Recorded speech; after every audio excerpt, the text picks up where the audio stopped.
Tell me a little bit about yourself. Okay, so my name is Brandon. I'm 27 years old. I live currently in Damascus, Maryland, from Baltimore originally. I went to private high school, was drafted to play professional baseball, and have done that for 10 years. And now I am finished with baseball and I'm currently an engineering student. What do you believe to be the goal in life? I think the goal in life for everyone is to be happy, to find whatever it is that makes you excited to wake up in the morning and enjoy your life. I think that's the ultimate goal, for people to be happy. I'm not sure if many people know what that is, but I think everybody's searching for happiness ultimately. When do you find yourself to be the happiest? When I hold my daughter, she's 10 months old, that's when I'm the happiest. It's the one thing that makes everything else kind of disappear. I don't know if that's the meaning of happiness. Whatever you're doing makes you forget everything else, but holding my daughter is definitely the thing that makes me the happiest. How conscious are you of your own happiness? I am probably more conscious of it than most people. I spend a lot of time thinking about it and searching for what makes me happy in a way that also allows me to provide for my family. I know what makes me happy in my foundation, but I'm not exactly sure how to find happiness on a larger scale that allows me to do other things that make me happy. That make me happy. I'm very conscious of it in the fact that I think about it all the time. I'm constantly thinking about what makes me happy and what do I want to do, and a lot of different things like that. As far as being conscious of it, I think more than other people, but I'm not sure whether that's a good thing or a bad thing. When you look back upon recent years, what have you done that has made you unhappy?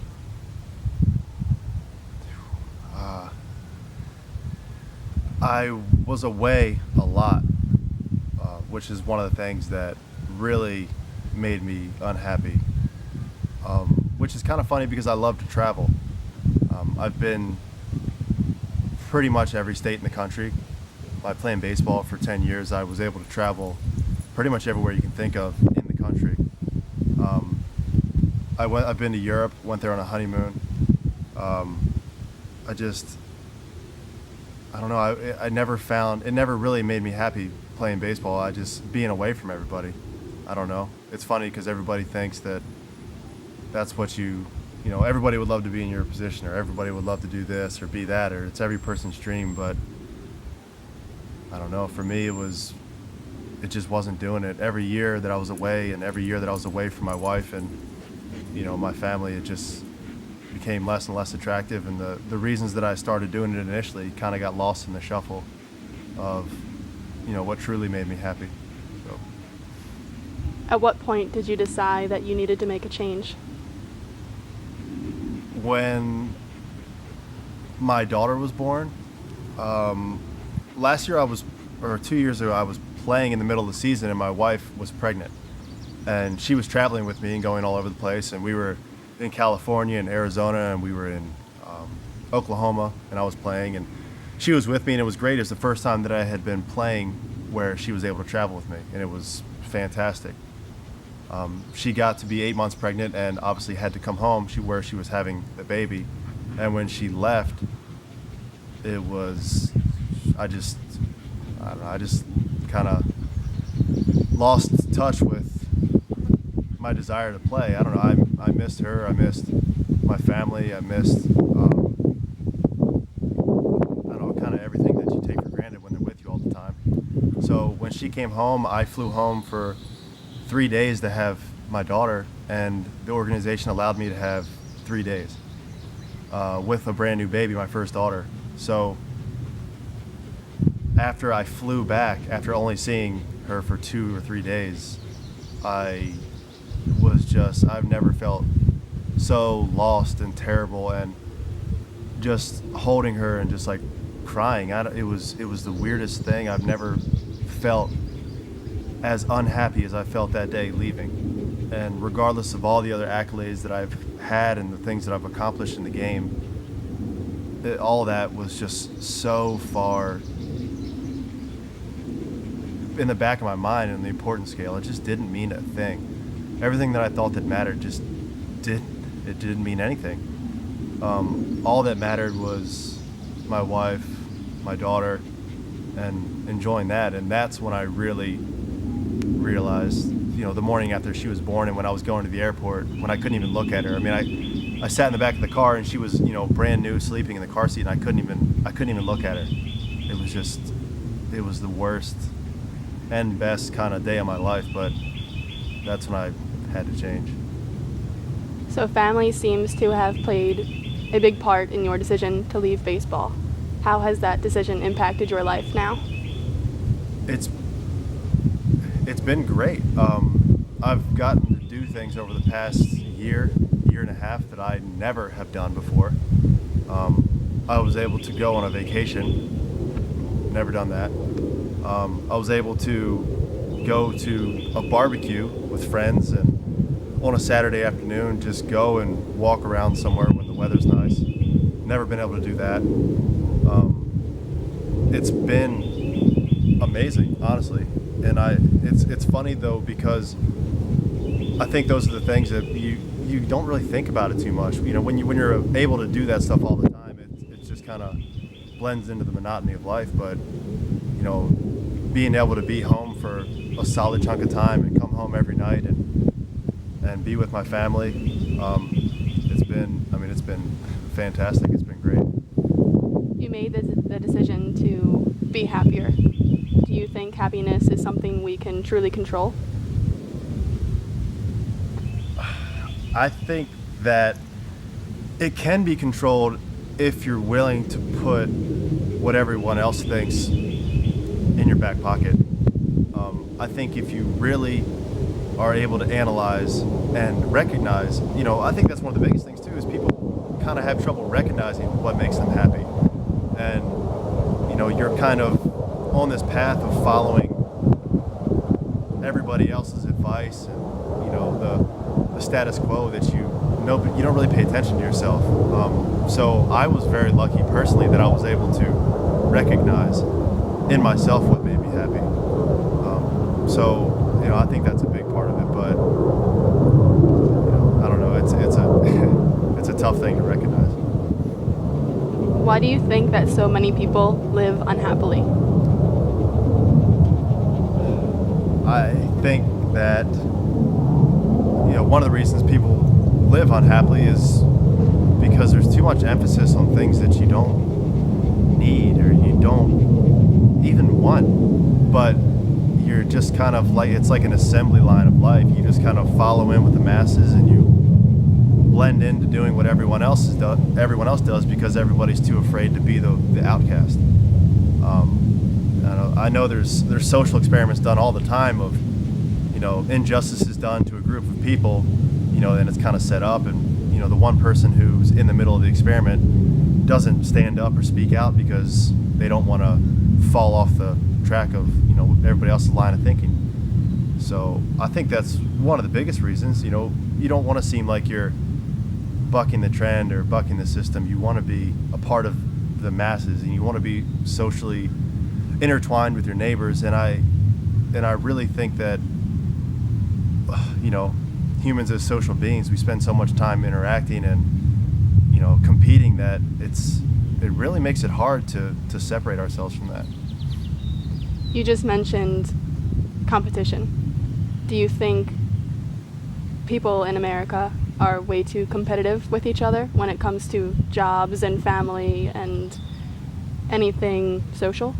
Yeah, I do think that competition is a huge issue. I mean, I think it's also a benefit though. I mean, I think competition works both ways. Without competition, there really is no need for ones to push themselves. So in certain endeavors, I think the competition is absolutely necessary. I think the competition to keep up with other people is unnecessary. I think the competition to, get a great job that makes a lot of money, just so you can show off to other people is, that's one of the main reasons that people are competitive, because they want more money than everybody else. But I don't know, it just doesn't mean anything. But yeah, competition is a huge issue. It's funny, when me and my wife went on our honeymoon, we went to Greece and we went to Italy, we went to France and Switzerland, and amongst everything else that I learned and took in Europe, one of the biggest things that I recognized is just how overindulged and how unnecessarily large and overbearing is everything in America. Everything. Portion control and sizing and the way people dress and the portions that you get in your meals, the size of the coffees, the size of the cars, the size of the houses, everything was completely exaggerated in America. Everything was way more than you need. And that's one of the things that I took away from and loved the most about the general European culture, especially in the smaller towns and cities, was that nobody really lived outside of their means. Just what you needed. Just the smallest scooter that you needed to get from place to place, the smallest cup of coffee to enjoy your lunch break, it was really neat, but also made you realize how kind of ridiculous American standards are. So in your opinion, simplicity equals a happier life? I think in a lot of ways it absolutely does. Like I said earlier, the one thing that I can really pinpoint happiness, at least what brings it up in my life, is holding my daughter. I mean, what gets more simple than just a basic human interaction with another human? I mean, I think as social as we are, being social with somebody else without bringing in all the other competitive aspects and material goods is probably what makes people the happiest. Generally, I think it's different for everybody, but simplicity, I just think it's the easiest way to connect to the most amount of people, and I think that's one of the biggest things. Absolutely. Do you think consumerism and happiness are contradictory? I think they go kind of hand in hand, but for the wrong reasons. I think a lot of the reason that consumerism is pushed so extravagantly is, especially in this country, is it's one of the reasons that this country was founded. I mean, capitalistic, the ability to further yourself is one of the main driving forces in this country. I think that most people, their idea of happiness is instinctually to have a lot of money. The best way that most people see that fit is to provide a service or a good that accommodates the masses. So in a way, I think the search for people to find happiness is kind of the steam engine that drives consumerism, in a sort of backwards twisted relationship, but I think they kind of go hand in hand. I'm not sure that there would be as much consumerism as there wasn't as many people looking for happiness as there are. I think if less people were searching for ways to make them happy and enjoying what they had, I think there would be less need to push consumerism. So, in the country that we live in now, consumerism is a very big problem. Overindulgence, everything like that. If you could speak to the future generation, what would you say to them? I would say that I would basically give a piece of advice to just ignore about 98% of everything you hear. The media and television and advertisements and everything pushes you in a direction that profits somebody else. And nobody, aside from a few mentors and people who are genuinely good people, really provide answers and direction for people that would make you happy. I guess in the end, you kind of have to look out for yourself, but also understand that a majority of the things you're being pushed into are for somebody else's benefit. Even in a lot of corporations and stuff, there's kind of a story that it's a funny story. It might have actually even been a joke in like a newspaper or something. There was a man who pulled up to his office and parked, in the front spot, right next to the reserved spot for the CEO or the CFO of the company. And he pulls into the parking spot, and his boss pulls up next to him in a brand new luxury car. And the employee says, "Oh, Mr. Boss, I love your new car. It's fantastic." And he says, the boss says to him, he said, "Thanks a lot. You keep working hard, and I'll have a nicer one next year." And it's funny, but it's kind of our society. You get driven by consumerism to buy things that profit other people and leave you wanting more.